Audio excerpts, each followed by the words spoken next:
नमस्कार दोस्तों, कैसे हो आप सभी। स्वागत करता हूं RCTGT एकेडमी पर। इस वीडियो में हम साइंस ट्रैक की हार्ड क्वेश्चन सीरीज जो कि सीटेट एंड बीपीएससी में पूछ चुके हैं उसका जो है सॉल्यूशन करेंगे। ठीक है, आइए दोनों मिलके साथ में मजे से करते हैं सॉल्यूशन।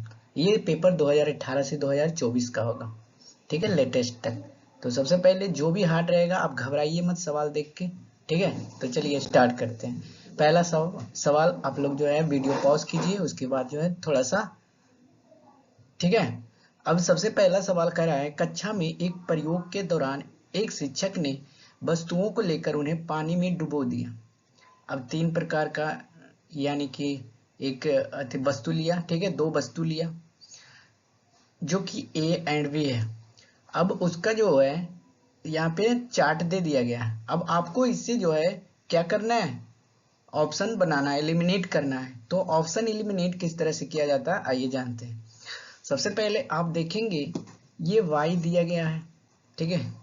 y का मान जो है एक ए वस्तु ए में देखेंगे, ठीक है। वस्तु ए में सभी को पता है कि बायएंड फोर्स जब आप किसी बाल्टी या किसी टब में पानी रखते हो, खाली मग या लोटा को ऊपर से प्रेस करोगे तो लगेगा कि आपको जो नीचे से, हाँ, वो भी फोर्स कर रहा है, ठीक है। यानी यही बायएंड फोर्स कहलाता है, ठीक है। अब ये वायंट फोर्स किसके इक्वल होता है, ये वायंट फोर्स जितना आप पानी को डिस्प्लेस्ड करोगे, कोई वस्तु आप डाल रहे हो, मग को डाल रहे हो, मग जितना पानी डिस्प्लेस्ड किया उसके इक्वल जो होता है वायंट फोर्स लगता है। तो ये बाई बराबर इक्वल टू हो जाएगा कितना, डिस्प्लेस्ड, जो भी डिस्प्लेस्ड हुआ यानी कि पानी, डिस्प्लेस्ड वाटर। तो बाई बराबर हमारा निकल के क्या आ गया, 16। क्यों, क्योंकि डिस्प्लेस्ड वाटर कितना दिया है, 16 दिया गया है। इतना समझ में आ गया, ये कितना दिया गया, 16। चलिए, अब ये जो होता है वेट ऑफ स्टोन, यानी कि पानी में पत्थर का भार और वायु में पत्थर का भार, जो कि वायु एयर में कितना दिया गया है, 92। अब इसको फॉर्मूला एक होता है, आप इस तरह से घटाइएगा, जो कि एयर में जितना है और पानी जितना डिस्प्लेस्ड हुआ, ठीक है। यानी कि x बराबर एयर डिस्प्लेस्ड, एयर कितना है, एयर में कितना है वेट 92, पानी कितना डिस्प्लेस्ड कर रहा है, यानी कि लिक्विड डिस्प्लेस्ड कर रहा है 16। तो x बराबर हमारा निकल के आएगा 76। ये वस्तु ए का हो गया सॉल्यूशन। अब वस्तु बी का सॉल्यूशन करता हूं, ठीक है। यहाँ पे ऑप्शन पहले देख लो, y बराबर 60, y बराबर तो 16 है, ठीक है। अब x बराबर 76, तो ये दोनों कैंसिल हो गया, a और b कैंसिल। ऑप्शन सी चलते हैं, तो y बराबर 16, y बराबर 16। अगर b में, अगर आप देखेंगे b में z बराबर 10 हो जाएगा। क्यों, हमने बताया कि अभी बायंट फोर्स किसकी इक्वल होता है, जितना पानी डिस्प्लेस्ड होता है। तो z बराबर हमारा कितना आ गया, 10 आ गया। और अभी हमने x किस तरह से निकाले, यानी कि न्यूटन एयर का, यानी कि जितना भार हवा में है उसको माइनस करते थे जितना डिस्प्लेस्ड हुआ, तो ये 70 आता था। तो अगर इसमें जोड़ देंगे 70 में, ये जितना वाटर डिस्प्लेस्ड हुआ वो निकल के आ जाएगा भार किसमें, वायु में। तो 70 प्लस 10 कितना हो जाएगा, 80। हमारा निकल के आ गया कितना, 80। अब Q बराबर 80 इसमें दिया गया है, तो ऑप्शन सी हमारा आंसर निकल के आ गया, ठीक है। आया सबको क्लियर आंसर, आगे चलता हूं, ठीक है। ये वायंट फोर्स है, पीपीटी में आपको मिल जाएगा। ये मास ऑफ ऑब्जेक्ट होता है, ये वॉल्यूम ऑफ भी का मतलब वॉल्यूम ऑफ ऑब्जेक्ट। और ये जो फॉर्मूला दिया गया है, ये फॉर्मूला आपको ध्यान में रखना होगा, ठीक है। ये देखिए प्रैक्टिकल है, आप एक गेंद वेट जो लेंगे वो पानी से बायंट फोर्स में नीचे से लगेगा आपको, और ये एयर में ऑब्जेक्ट में इसका भार है, और ये वाटर में ऑब्जेक्ट का भार है। आइए अगला सवाल आपके स्क्रीन पर ये रहा। आप वीडियो पहले पॉज कर लीजिए, आशा करता हूँ आप लोगों ने पॉज कर लिए होंगे और सोल्व किए होंगे अच्छे से, ठीक है। अब कह रहा है निम्न सारणी में तीन अमिश्रणीय द्रवों x, y और z के द्रव्यमान आयतन दिए गए हैं, यानी कि वॉल्यूम जो है दिया गया है, कितना दिया गया है, एक्स डेंसिटी बराबर सबसे पहले क्या होता है, ये मास और वॉल्यूम दिया गया है, ठीक है। तो डेंसिटी बराबर होता है, अगर एक्स का डेंसिटी निकालूंगा तो ये मास बाई क्या होता है, वॉल्यूम, सभी को पता है। तो एक्स का डेंसिटी निकालता हूं, एक्स बराबर क्या हो जाएगा, मास बाई वॉल्यूम 4/1। इसका डेंसिटी कितने निकल के आ गया, 4। अब सेकेंड का वाई का डेंसिटी कितना हो जाएगा, 8/10 यानी कि 0.8, ठीक है। ये हो गया डेंसिटी डी। अब जेड का डेंसिटी कितना हो जाएगा, 2, ठीक है। अब आइए, सभी को पता है कि जितना डेंसिटी जिसका ज्यादा रहेगा वो वस्तु नहीं डूबेगा, मतलब वस्तु डूब जाएगा वाटर में। किससे, वाटर में। अगर वाटर बोला तो यहाँ पे सवाल पढ़ते हैं, 5 ml जल से भरी एक परख नली है, क्या है, 5 ml जल से एक भरी एक परख नली में डाली गई है, परख नली ऊपर से नीचे द्रवों का क्रम क्या होगा, ये क्रम पूछा है। यदि जल का घनत्व 1 ग्राम सेंटीमीटर है, वाटर कितना दिया गया है, वाटर दिया गया है 1 ग्राम, और सभी को पता है कि जिसका जो 1 ग्राम से ज्यादा डेंसिटी होगा वो वस्तु नीचे सिंक कर जाएगा, ठीक है।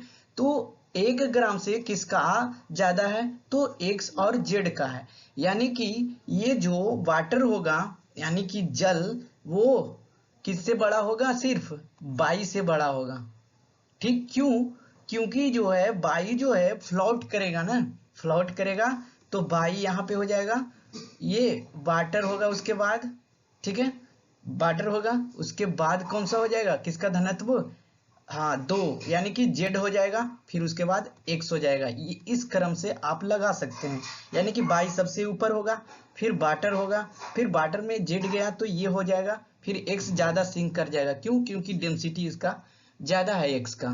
तो आंसर हमारा ऑप्शन ए आ गया, ठीक है। हमारा ऑप्शन क्या आ गया, ऑप्शन ए। चलिए अगला सवाल आपके स्क्रीन पर ये रहा। अच्छा, इससे पहले सवाल करने से पहले आप लोग को ये वैल्यू होता है कैलोरी वैल्यू, ठीक है। कैलोरीफिक वैल्यू में किसका ज्यादा होता है, मीथेन, सीएनजी, सब पेट्रोल, कोयल, वुड, सबका देख लीजिए।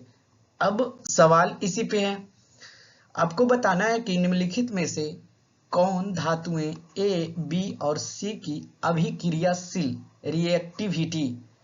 रिएक्टिविटी बताना है, तो सही क्रम को निरूपित करता है। तो सभी को पता है कि इसमें देखे चार्ट में, ये जो जिंक था, किधर गया, अच्छा पीछे नहीं हो रहा है, एक मिनट। यहाँ ध्यान से देखिएगा कि जो बोला गया है क्या करा, कॉपर सल्फेट, सबसे पहले रिएक्शन ए में no reaction, B no reaction, no reaction, यानी कि ये सबसे नीचे हो जाएगा। कितना हो जाएगा, यानी कि लास्ट में, ठीक है। तो इस तरह से इसको लिख देते हैं, पहले सी, अब यहां से हो जाएगा, अब ए होगा या बी, ये तो हो गया क्लियर। अब इसमें बोल रहा है नो रिएक्शन, कोई अभिक्रिया नहीं, फिर कह रहा है आयरन जो है डिस्प्लेस्ड हो जाएगा, फिर कह रहा है इसमें कॉपर जो है डिस्प्लेसमेंट, विस्थापन हो जाएगा, और इसमें बोला है कि ज्ञात नहीं कर सकते हैं। तो सबसे पहले आप लोग ध्यान दीजिए कि कॉपर किसका, आयरन जो कॉपर से क्या होता है, रिएक्टिविटी ज्यादा होता है, तो यहाँ पे नो रिएक्शन देके गलत किया है ना, डिस्प्लेसमेंट यहाँ हो जाएगा, ठीक है, यहाँ पे बी लिख रहा था ना, ठीक है। तो कौन सा हो जाएगा पहले, यहाँ पे जिंक जो है डिस्प्लेसमेंट किसका,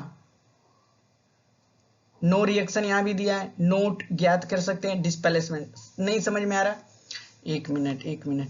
अभी हमने रिएक्टिविटी पढ़ा, रिएक्टिविटी ऊपर की ओर जाता है, ठीक है, तो जिसका ज्यादा रहता है, यानी कि aluminium, silicon, phosphorus, sulphur, chlorine, argon, potassium, calcium, ठीक है। तो hydrogen, helium, lithium, beryllium, boron, carbon, nitrogen, oxygen, fluorine, neon, sodium, magnesium, aluminium, silicon, phosphorus, sulphur, chlorine, argon, potassium, calcium. तो ये आयरन कब आ रहा था, hydrogen, helium, lithium, beryllium, boron, carbon, ये जिंक जो है पहले आ रहा था, कॉपर लास्ट में आ रहा था। तो डिस्प्लेसमेंट ये जो है नोट नाउन कब होगा, यहाँ पे लास्ट में हो जाएगा। तो बी कौन कौन हो जाएगा, पहले तो इसको छाड़ो, बी से बड़ा हो जाएगा, अच्छा बी ए सी, ये नहीं होगा, बी सी ए है ना, ये वाला आंसर हो जाएगा, डी हो जाएगा, यानी कि बी, सी और ए हो जाएगा। ठीक है, अब अगला सवाल चलता हूं।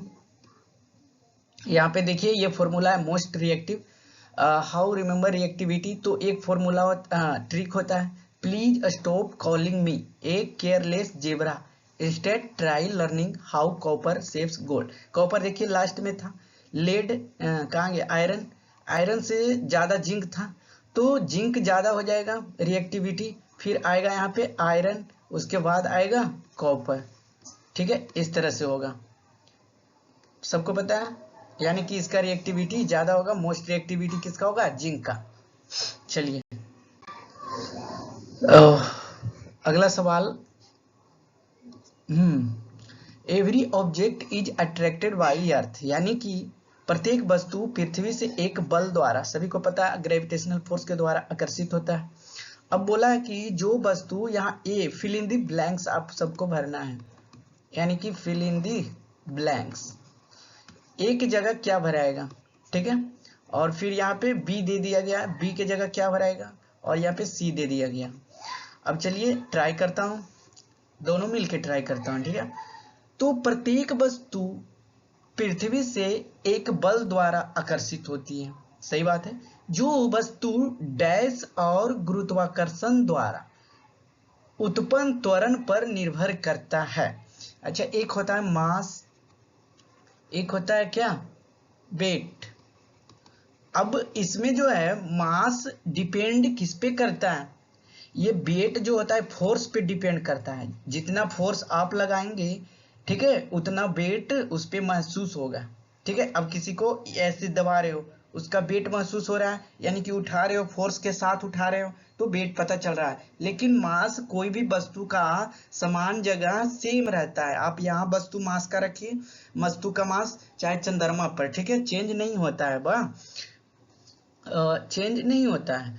तो सबसे पहला ए हो जाएगा, और वस्तु बी उस बल के बराबर, यहाँ पे बी पे समझ सकते हैं, फोर्स यहाँ हमने बताया, तो सेकेंड में क्या हो जाएगा, वेट हो जाएगा, तो सेकेंड में बी मास दिया गया है, तो ये कैंसिल हो जाएगा। ठीक है, अब बी में वेट दिया गया, ये तो होगा, बी में वेट दिया गया, ये होगा, ये होगा। अब ए में वेट तो होगा नहीं, दोनों वेट हो ही नहीं सकता, ठीक है, तो एक मास होगा या वेट होगा। तो हम लोगों ने कहा कि बी में देखिए यहाँ पे बल के बराबर, किसके बराबर, बल के, तो बी वेट हो जाएगा, तो ये एक ऑप्शन एलिमिनेट, तो बी वेट, बी वेट, अब आंसर ये दोनों में से कोई होगा।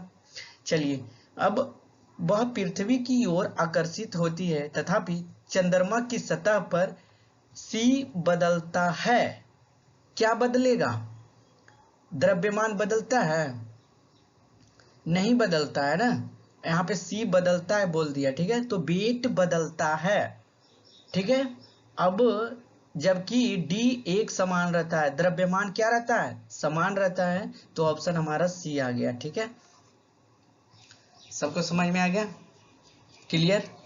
आगे सवाल और भी है, चलिए ये सवाल बहुत ही अच्छा सवाल है, कह रहा है, ये डेंसिटी पर है सवाल, ठीक है, अगर आपको डेंसिटी, मास बाई वॉल्यूम और ये सब सारी जानकारी हासिल कर रखे हैं, तो ये सवाल चुटकी में बन जाएगा, नहीं तो आप ऐसे ही रह जाओगे। सबसे पहले विभिन्न धनत्व, 3 प्रकार के धनत्व हैं, चलिए बना लेता हूँ एक डिब्बा, इसमें वाटर डाल देता हूँ, ठीक है,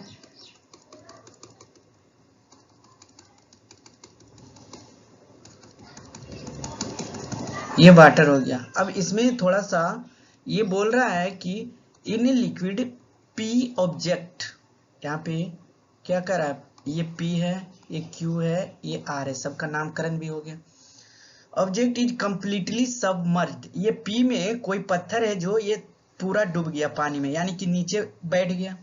अब बी बोल रहा है कि 1/4, 1/4 कितना होता है, यानी कि 4 का एक भाग, 4 हिस्सा का एक भाग वॉल्यूम इनसाइड द लिक्विड, यानी कि 3 भाग ऊपर है और एक भाग नीचे है, 3 भाग ऊपर है, एक भाग डूब गया है, तो ठीक है, तो ये लगभग यहाँ पे होगा। चलिए यहाँ पे ऑब्जेक्ट बना लेता हूँ, यानी कि ऊपर है, ठीक है। चलिए अब कह रहा है सी में कि ऑब्जेक्ट 1/2 यानी कि आधा भाग नीचे है और आधा भाग ऊपर है, ठीक है, इस तरह से द्रव की सतह के नीचे होता है। अब क्या करना है कि धनत्व को आरोही क्रम क्या होता है, असेंडिंग ऑर्डर क्या होता है, यानी कि पहले छोट फिर बड़ा, यानी कि छोटा फिर बड़ा। तो सबसे पहले जिसका डेंसिटी कम होगा वो छोटा होगा, जिसका डेंसिटी ज्यादा होगा वो ऊपर होगा। समझ में आ गया। अब डेंसिटी ज्यादा होगा, डेंसिटी कम किसका होगा, आइए जांच करते हैं। तो P का डेंसिटी ज्यादा है इसलिए वह पानी में डूब गया, तो P लास्ट में होगा, यानी कि P ग्रेटर देन होगा। तो ये दोनों दिखाई दे रहा है, ये नहीं होगा, दोनों कैंसिल, खत्म। अब Q है या R ज्यादा है, तो यह देखिए 4 हिस्सा का 3 भाग ऊपर बोल रहा है ना, यानी कि एक ही भाग नीचे है, ठीक है। तो ये Q लास्ट में होना चाहिए। R जो है 2 ही भाग का, आधा हिस्सा ऊपर है आधा हिस्सा नीचे है, तो यहाँ पे हो जाएगा P is greater than R is greater than Q। तो ऑप्शन कौन सा हो जाएगा, हमारा आंसर C आ गया, ठीक है। किसी को दिक्कत? तो वीडियो लगता है आज यहीं तक रहेगा। हाँ, तो वीडियो कैसा लगा आप लोग जो है कमेंट कीजिए और लाइक शेयर अपने दोस्तों के साथ जरूर करें, और आप लोग प्ले लिस्ट चेक करते रहिए। आप वीडियो कैसा लगता है आप लोग कमेंट में बताते रहिएगा, कमेंट में बताएंगे तो हमें पता चलेगा कि मैं सही जा रहा हूँ या गलत, ठीक है। सीटेट का है, आप लोग जुलाई में एग्जाम हो जाएगा, आप घबराए नहीं, नोटिफिकेशन भी आ जाएगा, नोटिफिकेशन जल्दी आ जाएगा, तो आप लोग तैयारी अपना करते रहिए, ठीक है। और बीपीएससी में भी लगे रहिए, बीपीएससी का भी आपको जल्द से जल्द क्लास यहाँ पे एनसीईआरटी कराया जाएगा। मिलता हूँ नेक्स्ट वीडियो में, धन्यवाद।